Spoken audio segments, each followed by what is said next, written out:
the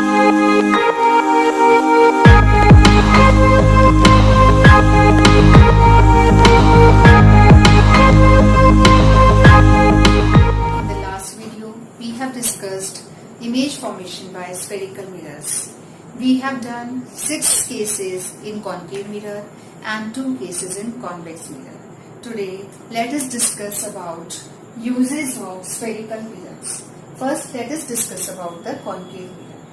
So, concave mirror is used in torches, searchlights and vehicle headlights to get a powerful beam of light. It is often used in shaving mirrors and used by dentists. So when it is used in a shaving mirror or when it is used by dentists, here we are using the 6th case of concave mirror, where the object is placed between the pole and focus of the concave mirror, where we get an enlarged image. In case of shaving mirrors, we get an enlarged image of the face. In case of it is used by dentists, then we get an enlarged image of the teeth of the patient. It is also used in solar furnaces, where large concave mirrors are used. Here, concave mirror, as we know that concave mirror is a converging mirror, it concentrates the sunlight, so it is used in solar furnaces. So this is about concave mirrors. Now let us discuss about the uses of convex mirror. Convex mirror is used as a rear view in vehicles, enabling driver to see behind to facilitate safe driving. It is used in rear mirrors in vehicles for safe driving, so that driver can see the vehicles behind him or her, and to facilitate safe driving. Only convex mirrors are used here because here the image formation is diminished and erect. So the driver gets an erect and diminished image, and here the reflecting portion is bulging inwards. So here it provides a wider view of the rear view of the vehicles. So it facilitates safe driving for the drivers. Then it is also used to get a full length image of tall buildings or tree in a small convex mirror. Convex mirrors are also used to get a full length. If you want to get the full length of a tall building or a tall tomb or a tree, then full length image can be obtained in a small convex mirror. So this is all about the uses of concave and convex mirror. Next topic is sign convention for reflection by spherical mirrors. Sign convention for reflection by spherical mirrors. Here we are using new Cartesian sign convention. New Cartesian sign convention. So according to this, our object is always considered on the left side of the mirror. Our object is always considered on the left side of the mirror. It means our object is on this side of the mirror, whether it is a concave mirror or whether it is a convex mirror. Second thing is, all distances are measured from the pole of the mirror. Suppose this is 4 quadrant, we are having these 4 quadrant, and this origin, this is the pole of the mirror. All distances are measured from the pole of the mirror, and the distances which are measured parallel to the principal axis. Distances which are measured parallel to the principal axis, they will be measured from the pole of the mirror. Means from here to here and from here to here. Distances which are parallel to the principal axis. This is our x-axis, suppose, and this is our y-axis. So the distances, all distances are measured from the pole of the mirror, and if the distance is measured on the right side of the pole, then this is positive. This is positive x-axis and this is negative x-axis. So if the distance we are measuring on the left side of the mirror, this is the mirror. If we are measuring on the left side of the mirror, then this should be taken as negative. And if we measure the distance on the right side of the mirror, it will be taken as positive. So This is for the distances which are measured parallel to the principal axis. And if the distance is taken perpendicular to the principal axis, means above or below the principal axis, this here we are having y-axis. If the distance is measured in this direction, then it will be taken as positive. This is positive y-axis. And if it is measured in this direction, then it will be taken as negative. So, we consider the object on this side. We always consider the object on this side. So, the distance of the object from the mirror. Distance of the object from the mirror, this distance is always taken as negative. Because this is the negative area. When we measure the distance on the left side, it is taken as positive. And if our image formation is on this side, then that distance will be taken as positive. If the image formation is on this side, that will also be negative. And the height of the object. This is object. Height of the object we will measure here on this y-axis. So this height will be taken as positive. And if the image is inverted, if our image is inverted, then we will take the height of the image in this quadrant. Then we will take the height of the image in this quadrant, and it will be measured here. So it will be taken as negative. So height of the object will be taken as positive because it will be measured on this axis.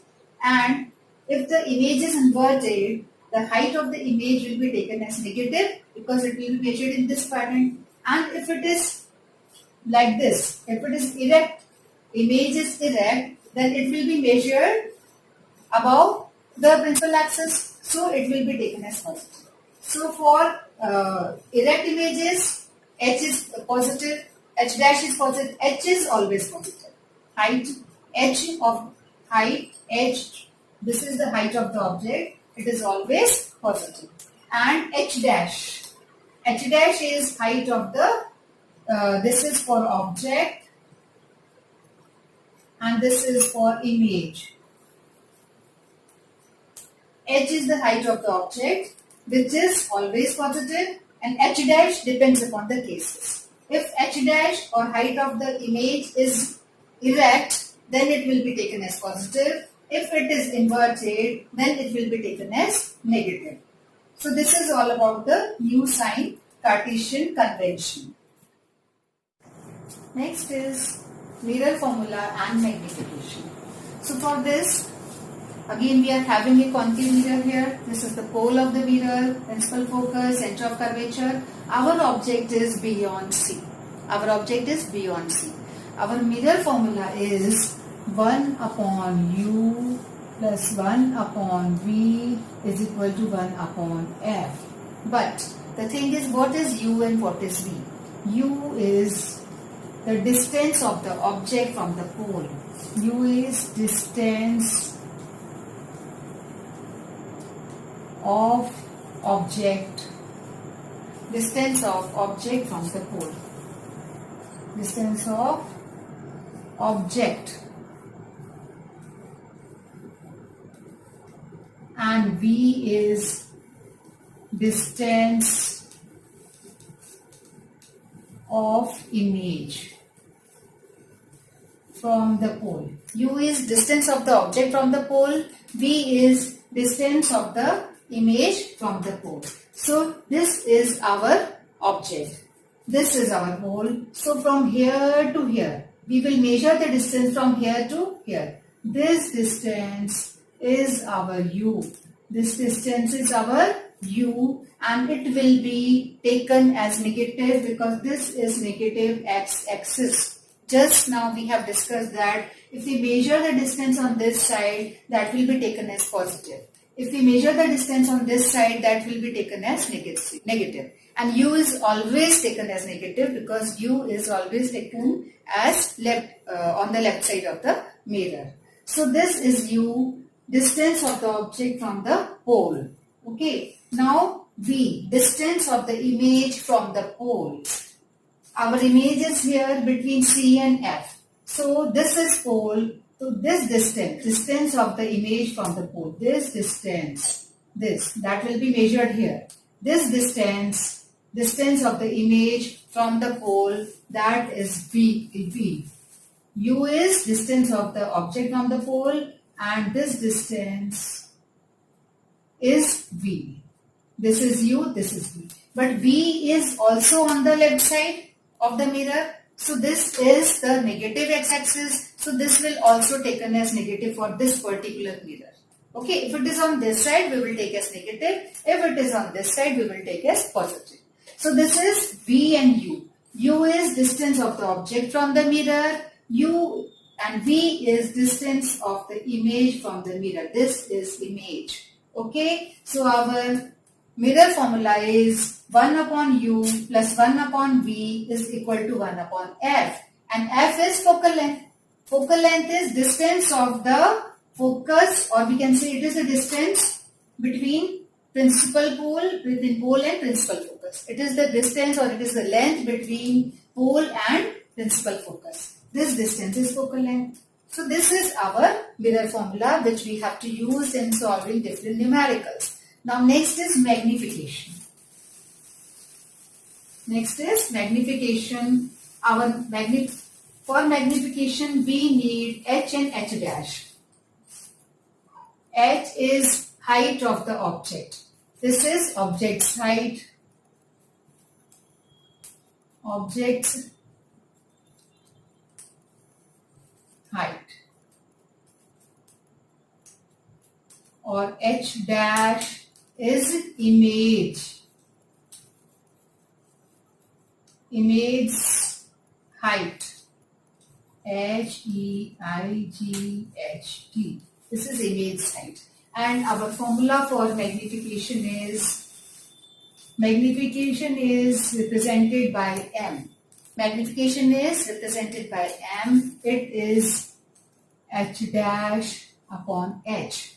It is H dash upon H. H dash is image's height, height of the image, and H is height of the object. Okay, so magnification is H dash upon H. That is, here we have to take care that H dash.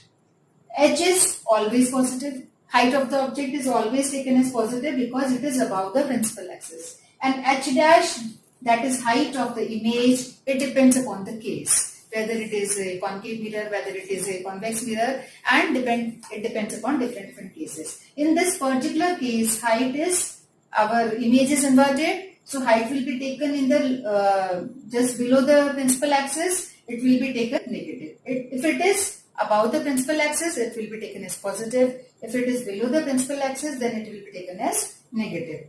So this is our magnification, and this is also equal to minus V upon V. Magnification M is equal to H dash upon H, and this is also equal to minus V upon U. V is the distance of the image from the mirror. U is the distance of the object from the mirror. So magnification is equal to H dash upon H is equal to minus V upon U. So children, we have discussed about the magnification and mirror formula. All these things we will be using. So M is equal to H dash upon H is equal to minus V upon U. This is all about magnification. Children, just seeing the positive or negative sign in magnification, we can tell whether the image is real or virtual. If the magnification is negative, if our magnification is negative, it means our image is real. Real means it will be erect. And if the magnification is positive, it means our image is virtual. Real means inverted, real means inverted. And if the magnification is positive, then our image is virtual and erect. Real and inverted, virtual and erect. So just by looking at the magnification, whether it is positive and negative, we can guess whether our image is real, inverted or virtual and erect. So you have to learn this magnification formula as well as the mirror formula. This is all about today's lesson. Thank you for watching.